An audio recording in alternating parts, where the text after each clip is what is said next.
അതുകൊണ്ടെന്താ കൊടുക്കാൻ പറ്റാതായി, ഒരു മെറ്റീരിയലും ഇല്ലാതായി. അപ്പൊ നിങ്ങൾ ആ സ്ഥാപനത്തിന് കൊടുക്കേണ്ട തുക വർദ്ധിപ്പിക്കുന്നതിന് പകരം നിങ്ങൾ കൊടുക്കുന്നില്ല. കണ്ടില്ലേ, 22-23 വർഷം ഒന്നും കൊടുത്തില്ല. അപ്പോ നിങ്ങളുടെ തെരഞ്ഞെടുപ്പ് ഇപ്പൊ എന്നിട്ട് നിങ്ങൾ മാർക്കറ്റിൽ ആ തീരുമാനം, ആ വാഗ്ദാനം പിൻവലിച്ച് ഈ സാധനങ്ങളുടെ വില കൂട്ടാൻ വേണ്ടിയിട്ടുള്ള കമ്മിറ്റിയെ നിയോഗിച്ചിരിക്കുകയാണ്. നിങ്ങൾ പുറകിലേക്ക് പോവുകയാണ്. അപ്പൊ ഗവൺമെന്റ് ആണ് ഈ സ്ഥാപനത്തെ തകർത്തത്.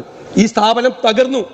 കാരണം ടെൻഡർ വിളിച്ചിട്ട് പോലും ഒരാളും പങ്കെടുക്കാത്ത, കരാറുകാർ പങ്കെടുക്കാത്ത, 3-4 മാസമായി കരാറുകാർ പങ്കെടുക്കാത്ത ദയനീയമായ സ്ഥിതിയിലേക്ക് ഇത് പോകുന്നു.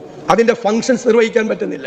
കേരള പൊതുവിപണിയിൽ വിലക്കയറ്റത്തിന്റെ കാര്യത്തിൽ ഇടപെടേണ്ട ഏറ്റവും പ്രധാനപ്പെട്ട ഒരു സ്ഥാപനത്തെ നിങ്ങളുടെ കെടുകാര്യസ്ഥത കൊണ്ടും നിങ്ങളുടെ മിസ്മാനേജ്മെന്റ് കൊണ്ടും തകർത്തതിൽ പ്രതിഷേധിച്ച് ഞാനും എൻ്റെ പാർട്ടിയും വോക്കൗട്ട് ചെയ്യും.